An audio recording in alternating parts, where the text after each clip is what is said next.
이제 막간을 이용해서 좀 가벼운 이야기를 한번 할까 합니다. 저는 야구와 권투를 아주 좋아합니다. 권투를 왜 좋아하느냐 하면 무하메드 알리가 있었기 때문에 좋아합니다. 최근에 죽었습니다만 무하메드 알리가 헤비급 챔피언으로 활동할 때가 1960년에서 70년대 것인데 무하메드 알리를 좋아하다가 보니까 권투를 좋아하게 되고 그러다가 헤비급 챔피언들의 열전을 제가 번역도 하고 이렇게 했습니다. 그런데 요새는 권투를 좋아하지 않습니다. 요새는 격투기도 나오고 무하메드 알리 이후에 타이슨이 반짝하다가 그 이후로는 또 물론 슈가레이 로빈슨이라는 선수가 있었습니다만 그러나 지금까지 계속 좋아하는 것은 야구입니다. 야구 중에서도 미국 메이저리그를 좋아하고 1964년부터 지금까지 한 53년이 흐르는 동안에 하루에 지금까지 한 하루 평균 2-3시간은 항상 스코어를 체크하고 실황을 듣고 하는데 보내고 있습니다. 그러면 그 시간에 골프를 쳤으면 아마 타이거 우즈처럼 쳤을 것이고 그 시간에 돈을 벌었으면 이병철 씨처럼 벌었을 것이라고 이렇게 생각하시면서 시간 낭비라고 생각하실지 모르지만은 그렇지 않습니다. 저는 야구를 통해서 행복했지만은 실용적인 측면에서도 덕을 봤는데 야구를 통해서 아주 쉽게 영어와 일본어를 배웠습니다. 야구를 즐기다가 보니까 거의 저절로 영어와 일본어를 배웠습니다. 우선 일본어를 왜 배우게 됐느냐. 제가 책을 좀 많이 읽는 편인데 고등학교 때부터 소설을 많이 읽다가 보니까 나중에는 일본어 책을 좀 읽고 싶었어요. 부산에 생활했을 때인데 그 낡은 책방에 가보면 일본 책이 많이 쌓여 있었습니다. 그래서 일본 그 간단한 문법책을 가지고 그때는 일본어 학원이 없었습니다. 문법책을 가지고 책을 가지고 와서 읽어보니까 한자가 많이 섞이니까 아주 쉽게 그때는 뭐 고등학교 때니까 한자를 다 알 수 있었습니다. 한자를 아니까 대충 알 수 있겠더라고요. 그런데 그때 제가 야구를 좋아했기 때문에 일본의 RKB 마이니치라고 후쿠오카에서 방송하는 야구 중계 방송을 들었습니다. 야구 중계 방송은 야구를 즐기기 위해서 들었습니다. 그래서 야구 중계 방송 듣고 일본 책을 그냥 마구잡이 읽고 문법 연구하고 문법을 조금 배우고 하니까 저절로 일본어에 대해서 자신이 생겨서 6개월 되니까 일본어 책은 읽을 수가 있게 됐습니다. 그러다가 제가 공군에 들어가서 공군에서 일본 자위대하고 연락하는 그 비행기 관제 부대에서 그런 역을 맡게 되어서 전화를 통해서 일본 자위대 사병들하고 이야기를 하니까 또 회화가 연습이 되었습니다. 이렇게 해서 일본어를 배우게 됐습니다. 그럼 영어는 어떻게 배웠느냐? 그때 야구 잡지가 많이 나왔습니다. 주로 미군 부대에서 야구 잡지를 보다가 그것을 폐기 처분하면서 판 것을 부산에 가면 광복동에서 들것 같은데 잔뜩 사놓고 팔곤 했습니다. 또 미국 문화원이 있어가지고 가면은 야구 스코어를 전해주는 신문이 있고 해서 야구를 즐기기 위해서 내가 좋아하는 선수가 올해는 기록이 어떻게 됐는지 이런 게 궁금해서 야구 잡지를 사가지고 야구가 즐거워가지고 그때 유명한 선수들이 이제 명예의 전당에 다 들어갔습니다만은 윌리 메이스, 미키 멘틀, 로즈 메리스, 프랭클 로빈슨 같은 이런 선수들이 뛸 있었습니다. 그런 선수들 스코어, 이야기 그걸 보기 위해서 잡지를 잔뜩 사놓고 밤새워 읽었습니다. 제가 절대 영어 공부하기 위해서 읽은 게 아닙니다. 그 야구 스토리가 재밌었어. 또 야구는 기록의 스포츠 아닙니까? 자세한 기록이 아주 흥미로웠습니다. 제일 처음에 영어로 된 야구 잡지를 읽을 때는 잘 모르죠. 사진을 찾아봐야 되겠지만 저는 사진을 찾지 않았습니다. 자꾸 읽다가 보니까 모르는 단어가 나오도 거기 자주 나오니까 이게 이 뜻이구나. 야, 근데 그랜슬램 같으면 이게 만루 홈런 아닙니까? 근데 자꾸 읽다가 보면 이게 그랜슬램이 만루 홈런이구나 하는 것을 알게 되더군요. 이런 식으로 영어 속에 파묻혀버린 거죠. 영어의 바닷속에 빠지라라는 말이 있습니다. 영어를 배우려면은 영어 환경 속에 들어가야 된다.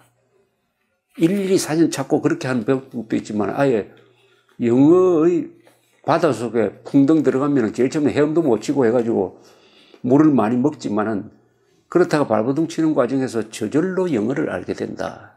이런 뜻입니다. 저도 영어의 바닷속에 들어간 거죠. 야구가 만든 영어의 바닷속에 들어갔습니다. 그때부터 저는 야구 잡지만 읽어서는 만족이 안 됐어요. 야구 중계방송을 들어야 되겠다. 그때 미군 방송 AFKN이라고 미군 방송이 한국 사람도 다 볼 수 있게 채널이 공개되어 있었습니다. 근데 우리 집엔 텔레비전이 없었기 때문에 그것보다는 라디오를 들어야 되겠다 했습니다. 라디오. 그때 단파로 미국에서 AFRTS라는 콜사인인데 해외 주둔하는 미군들한테 야구 중계 방송을 하루에 한 번씩 했습니다. 단파입니다, 단파. 그래서 제가 단파 라디오를 특별히 사가지고 이 단파 라디오는 주파수를 제대로 맞추지 않으면 아주 예민하기 때문에 잘 들리지 않습니다. 그것을 매일 2시간, 3시간씩 듣기 시작을 했습니다. 이제 영어 히어링 공부가 되는 거죠. 근데 야구는 어떤 규칙이 있고 틀이 있으므로 이 아나운서가 하는 말이 이런 뜻이구나 하는 것을 짐작할 수가 있습니다. 야구의 진행 과정과 결합시키면은 그 중계방송하는 사람의 뜻이 이 뜻이구나. 그러니까 아주 추리가 가능한 거죠. 그래서 거기에도 귀가 좀 트이기 시작했습니다. 이렇게 하다 보니까 영어가 두렵지가 않습니다. 이게 굉장히 중요합니다.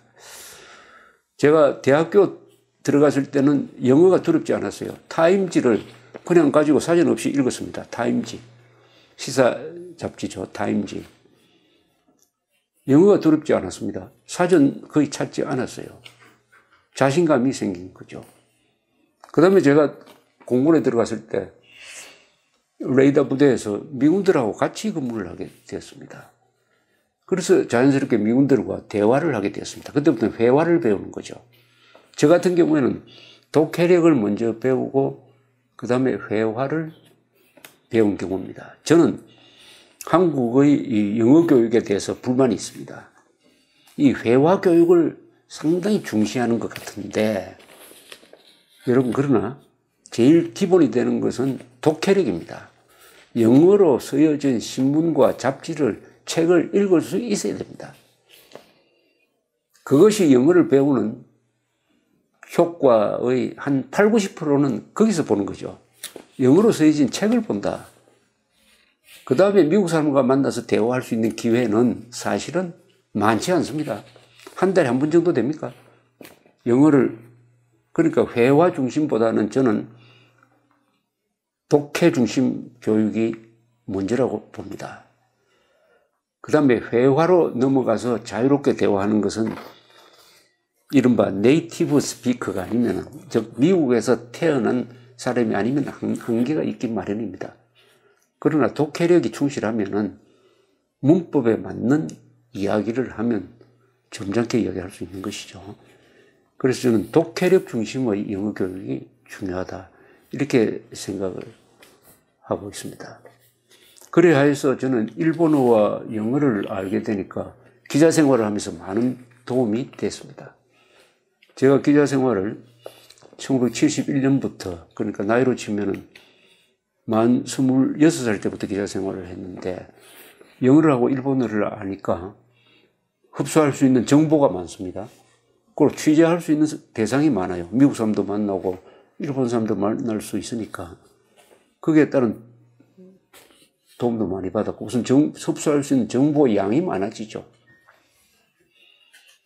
그러다가 제가 미국에서 한 1년 정도 하버드 대학의 니만 펠로우라는 과정이 있는데 거기서 한 1년 있으면서 미국에서 살면서 미국 사람들하고 같이 생활하면서 영어를 써먹었지만은 역시 한국 사람이 영어를 할 때는 긴장하기 마련입니다. 왜냐하면은 문법이 완전히 거꾸로 있기 때문입니다. 문법이 거꾸로라는 것은 사고방식을 바꿔야 된다. 이런 뜻이죠. 영어를 하려면은 컴퓨터 프로그래밍을 바꾸듯이 프로그래밍을 새로 해야 되는 거죠. 그래서 미국에서 미국 사람과 같이 섞여서 생활하는 게 상당히 스트레스이기도 하고 재미있기도 했는데 거기서 제가 결국 제일 중요한 게 제일 어려운 게 히어링이죠. 듣는 거죠. 거기서 또 좋은 방법을 하나 제가 발견했습니다. 그것은 영화입니다. 영화를 보는 것입니다. 물론 미국 영화, 한국말로 미국에서 보니까 한국말 대사가 나올 리가 없죠. 영화 구경을 자꾸 하다가 보면은 히어링에 굉장히 도움이 됩니다. 도움이 되는 이유는 바로 영화가 현실 아닙니까? 현실 속에서 나오는 말이니까 그 상황과 그 말을 유추해서 짐작할 수가 있는 것이죠. 또 영화 보면 재미있지 않습니까? 야구를 보면서 영어를 배우듯이 영화를 보면서 영어를 배우는 것.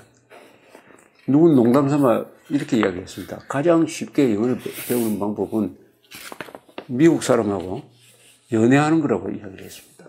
저는 그것도 하나의 방법이라고 생각합니다.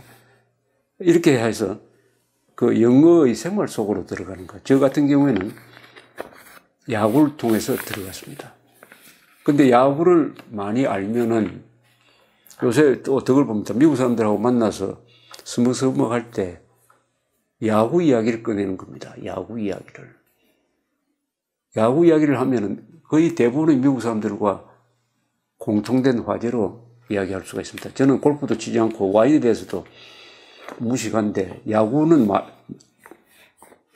대부분의 미국 사람들보다 제가 많이 아니까 야구를 화제로 꺼내면은 이야기의 주도권을 제가 잡을 수 있습니다.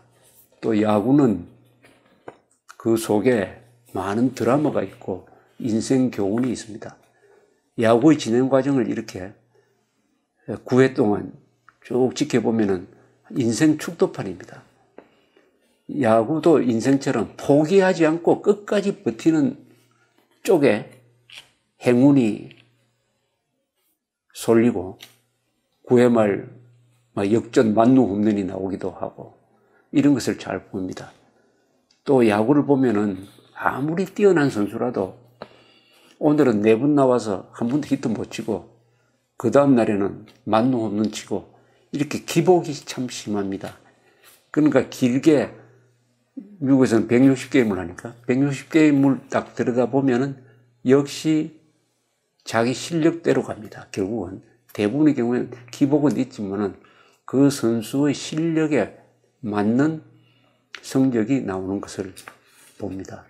그래서 야구는 인생이고 인생 중에서도 어떻게 보면은 그걸 산문보다는 시에 가깝지 않을까 그렇게 저는 생각합니다. 야구에는 페이소스가 있습니다.